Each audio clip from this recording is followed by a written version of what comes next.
Hell's Paradise is back with season 2, but just like season 1, almost no one is talking about it. But I refuse to stand aside and let that happen again. So we kick off with this assignment nigga reporting back about his assignment to these old dudes as he details what happened on that island. And long story short, bro didn't get in on any of the action because Denji killed the prisoner he was responsible for. And somehow, despite it being impossible to leave that island, he managed to do it. We then see him and Timu Sasuke outside, and Timu Sasuke is talking about some, hey bro, we need to go back to that island.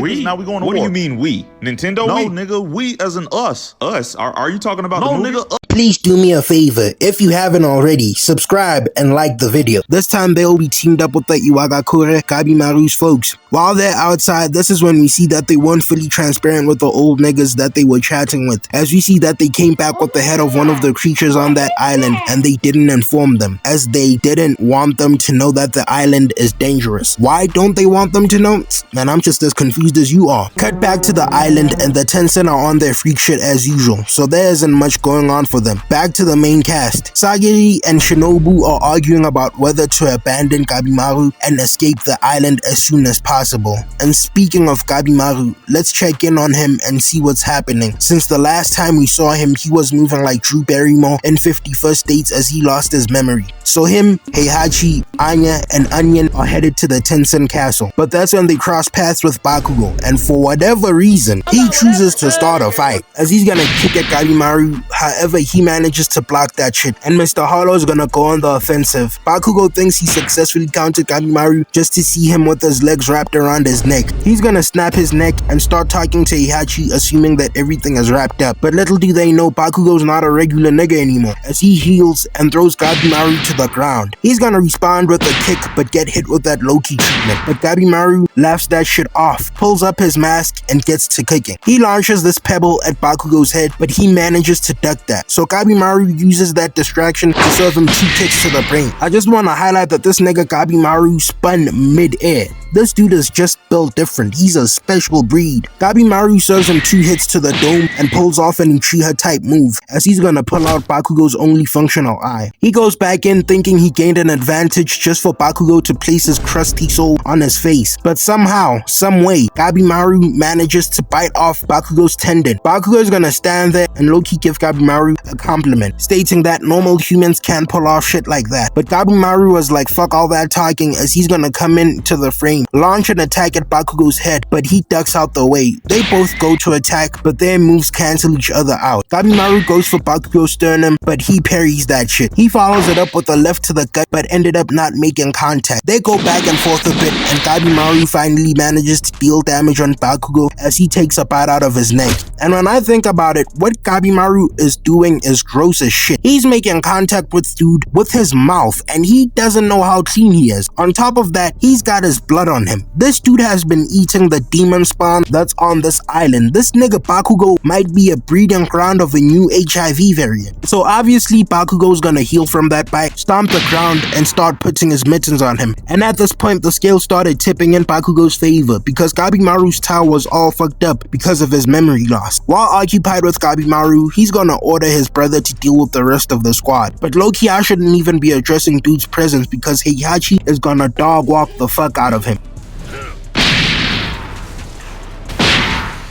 On top of that, Onion's gonna fuck up their little minion. Bakugo must have back pain from carrying these bums. Now back to the interesting shit. So despite Gabimaru being able to keep up with Bakugo earlier on, his lack of tower management caught up to him and the gap between them was starting to show. That's when Gabimaru decided to go the kamikaze route. If I'm dying, you dying with me type shit. He had Bakugo to the ground, ready to end it all, but that's when Bakugo remembered what a worthless bitch his brother is, and that he won't be able to survive without him. So that triggered his power up as he went berserk mode. And the moment Bakugo went into second gear, he was low-key putting belt to ass. Don't get it fucked up, Hollow put up a fight, but he was on his last legs. Bakugo didn't let him have the privilege of free movement. He was working overtime with those tentacles. The only thing Hollow could do was use his mouth as a flamethrower. This is when Bakugo's useless twink brother stepped in to stop him. This nigga thinks he's Black Widow, I'm crying. Hey big guy, the sun's getting real low. Gabimaru sees that and is like, okay, both of these niggas are dying. That's when Anya had to step in and use her Tencent powers. This resulted in Bakugo being split up from the rest of them. Pan over to Anya and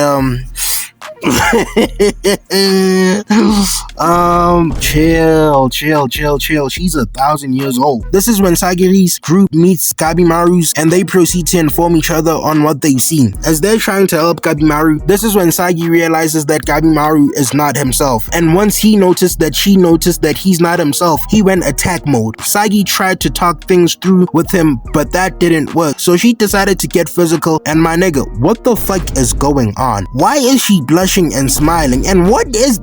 bro? But somehow this bullshit helped Gabimaru regain his memory and fix his towel. I guess the Tenshin were onto something. But low-key, when I think about it, this whole memory loss shit doesn't sit well with me. First off, if you guys were gonna get rid of that memory loss storyline this quick, why even do it from the get-go? I feel like they could have executed this shit a whole lot better. You know, maybe stretch it out a span of like 1, 2, 3 episodes, max maybe 4, and do something with that memory loss shit, especially since the rest of his ninja clan is coming on that island. They could have done something very entertaining. That's just a random thought. They end up finding a cave to hide in, and that's when Shinobu tells Gabimaru that his girl might not be real, and she could be a whole illusion he was fed by his clan leader. But Gabimaru says that he believes that he really has a wife waiting for him. I ended up googling if he really does have a wife, and spoiler alert, he does. And to close off the episode, they show us Bakugo crossing paths with one of the Tenshin. I don't understand how this show is barely on people's radar, but I guess that's what happens when you release around the same time MAPPA's favorite child, Jujutsu Kaisen, is dropping.